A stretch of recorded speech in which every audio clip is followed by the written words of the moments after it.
Alright, we're out here today with the new CZ Scorpion Evo-3 pistol and 9mm. Now these were shown at SHOT Show this year and are just hitting the market in mass now. It's just the 1st of April here. Quite a few are starting to appear on Gunbroker. A lot of you know about it. There's already some videos out, good videos on it, but we just got through putting 2 mags through it, test firing it for the first time, and it performed very well. It was actually firing ammo that we couldn't get to work out of some pistols. It was some brass stuff from Walmart that was giving problems. It was made in Bosnia, so, but it worked fine out of this pistol. Not a whole lot of military history on these so far. They were just adopted a few years ago by the Czech Republic's military army, and they've been used by a few other special forces type things. It is called a Scorpion, but it has nothing to do with the original VZ61 Scorpion, aside from it's in the same product line of submachine guns that they've been doing in Czechoslovakia since the communist era. Just for FYI, that was the original, the VZ61, it was in '32. Then they came out with a version called the VZ69, which was in the 9mm. It was a little different. Then they had the VZ82, which was in 9x18 Makarov. So now you have the Scorpion Evo-3. It is a mostly all polymer gun. The only metal in it is this large, massive bolt. You can see moving here, it's got a release. Just a big, heavy bolt. Has a just under 8 inches, about 7.8, 7.9 inch long, cold hammer forged barrel. Comes from the factory with the flash hider, which just kind of ratchets on. It's easy to take off, but it's still hot from shooting, so I'm not going to take it all the way off. But it has threads underneath, so that's nice. They are an irregular thread, so it will require some kind of an adapter, but I'm sure those will be out. As you can see, it has a quad rail on the front, a short side rail and bottom rail, long top rail. It does come with this hand stop up here that you can unscrew. It also comes with these very nice sights. The front sight is adjustable for windage, like a very standard AR style. And the rear sight is adjustable for elevation. It kind of reminds me of the old Setme style paddle wheel. 4 apertures. Very nice. And these are made of metal, not polymer, and they very easily come off.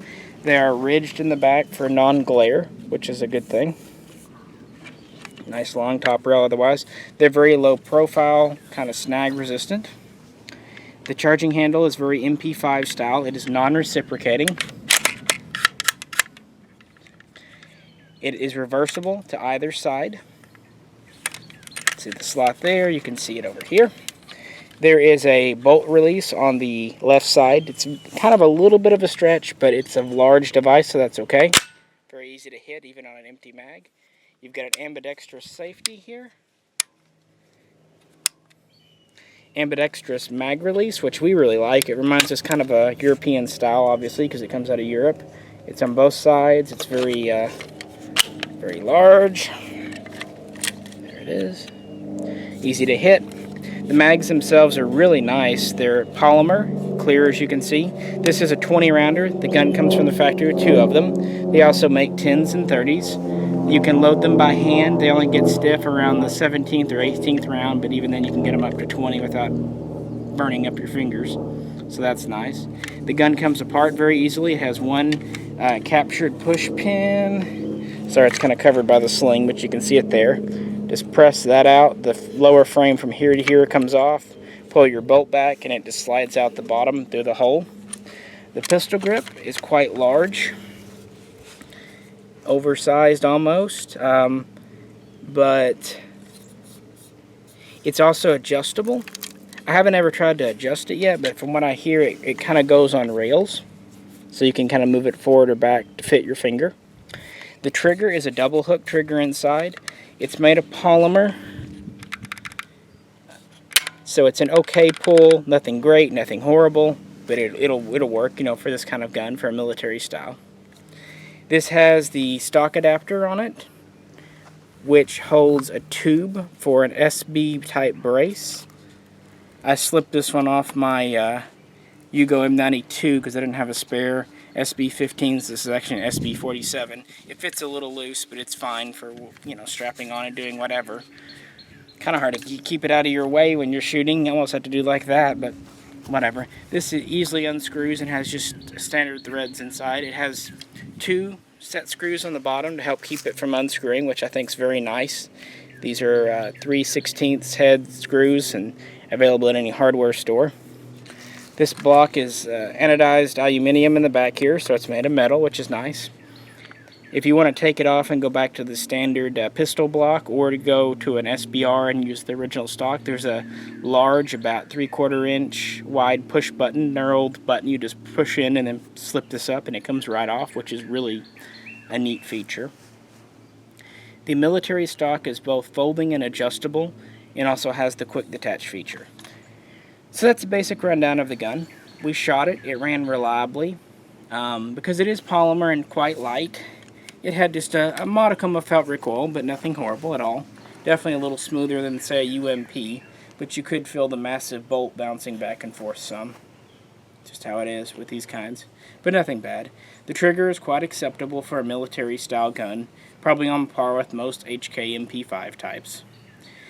I will say, we both agreed, both of the shot it today, if you don't grab low, yes, you can get this safety when it's down to kind of knock your finger. So that's something just to be aware of. If you were to SBR it, the way the stock, the factory stock comes down at more of an angle, I think it would help prevent it and help drag your hand down so it wouldn't be so much in the way.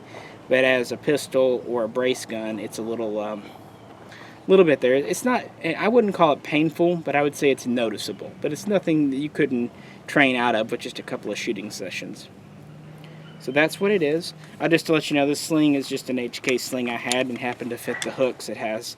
There are mounts up here, on here, and back here for slings, so there's 6 total sling mount points, which is nice. From the factory it comes with a sight tool and 2 20-round mags and a cleaning rope.